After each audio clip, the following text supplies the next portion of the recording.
March 6, 1944, central Germany. 23,000 feet above a frozen coastal landscape. The sky is clear in the way that only winter skies can be sharp, brittle, unforgiving. Sunlight reflects off aluminium wings in blinding flashes as hundreds of American bombers crawl eastward in tight formation. From the ground, they look invincible. From inside, they feel anything but. I want you to imagine the sound first. Not explosions, not gunfire. The constant, grinding drone of 4 engines pushing against thin air. The oxygen mask hissing softly with every breath. The cold creeping through gloves, boots, bones, at the very back of one of those aircraft. Inside the narrow tail of a Boeing B-17 Flying Fortress, a single gunner stares into empty sky. This is the most dangerous seat on the airplane. Behind him, nothing. Below him, nothing. Ahead of him, only the long aluminium spine of the bomber and the knowledge that every German fighter pilot in the region knows exactly where he is sitting. The tail gunner is always the first to be attacked, and very often, the last man to die. That morning, 12 Messerschmitt fighters begin to form up at 6 o'clock high, their dark shapes barely visible against the sun. They are patient, disciplined, experienced. They have done this before. Standard procedure says the gunner should wait. Training says conserve ammunition. Doctrine says hold fire until the enemy commits. The gunner does not wait. What happens next will not be dramatic. In the way Hollywood understands drama, there is no single miraculous moment, no impossible body count, no heroic scream over the intercom. Instead, there is something quieter, something colder, something far more important. This is the story of a forgotten gunner, not famous, not decorated beyond the ordinary, who helped change how bomber crews fought for their lives in the sky, and how, for a brief but decisive moment, defense became something far more dangerous. I've spent years reading after-action reports, crew diaries, gunnery manuals, and Luftwaffe interrogation transcripts. Names repeat. Numbers vary. Memory blurs. But one pattern emerges with unsettling clarity. The men who survived longest did not wait to be attacked. They attacked first, at the beginning of the air war over Europe. American bomber doctrine was built on mathematics and optimism. The B-17 was designed to fly in tight formation, each aircraft covering the others with overlapping fields of fire. Defensive gunnery would deter fighters. Losses would be acceptable. Bombers would always get through. Reality was harsher. German fighters learned quickly. They attacked from predictable angles, exploited blind spots, focused on the tail and waist positions. Casualty rates among tail gunners were brutal. By early 1944, it was quietly understood within the 8th Air Force that the man in the tail had the shortest life expectancy on the aircraft.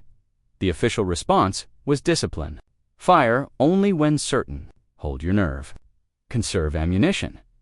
But war does not reward patience the way peacetime instructors imagine.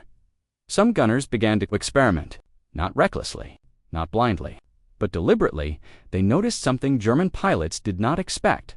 Fear, not fear of being hit, but fear of uncertainty. A German fighter pilot approaching a bomber expected a sequence. Approach, close fire, break away.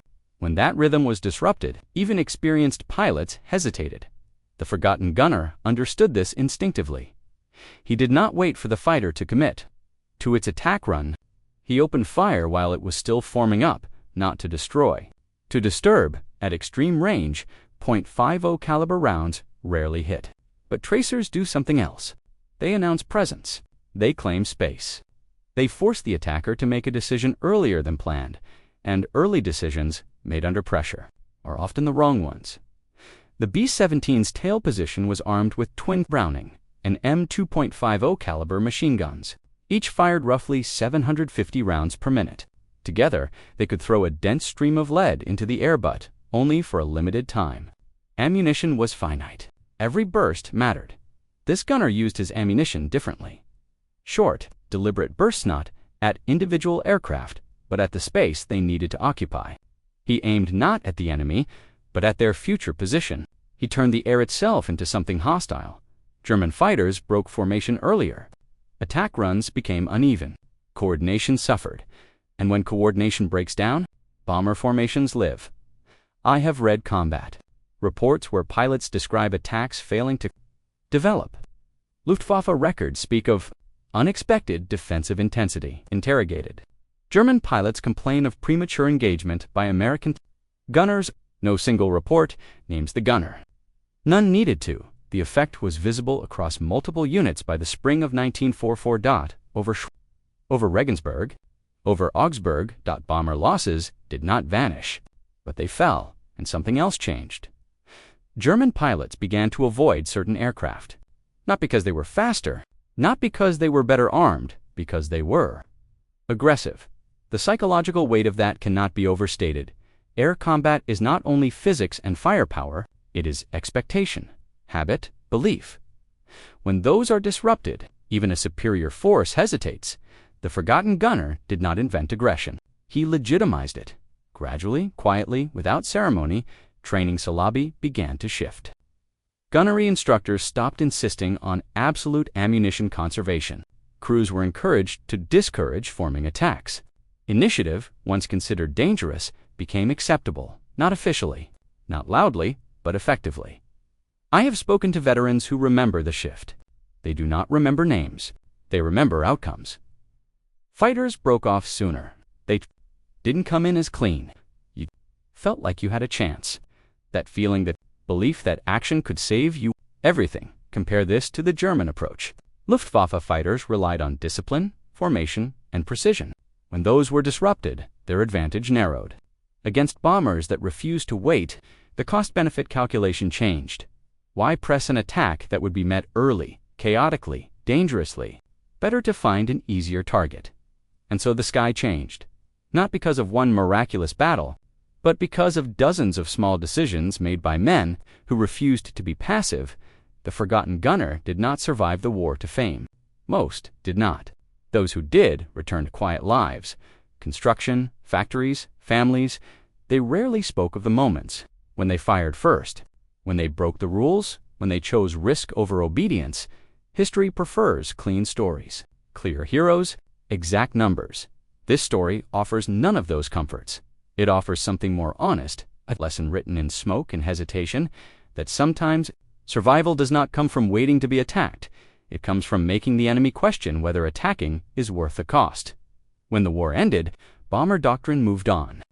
Jet engines replaced propellers, missiles replaced machine guns, but the principle remained: initiative matters, psychology matters. And defense, when handled aggressively, can become something far more lethal than offense. The forgotten gunner's name is lost to paperwork and time, but his impact is not. Every bomber that returned with holes instead of coffins, every crew that lived because a fighter broke off early, every pilot who hesitated just long enough. That is his legacy, quiet, uncelebrated, and written across the empty sky where fear once ruled. If you loved this story and want more history that shocks, inspires, and motivates, subscribe to Rising Warfare. Like this video and explore the incredible tales we uncover. More amazing content is coming, and trust me, you don't want to miss it.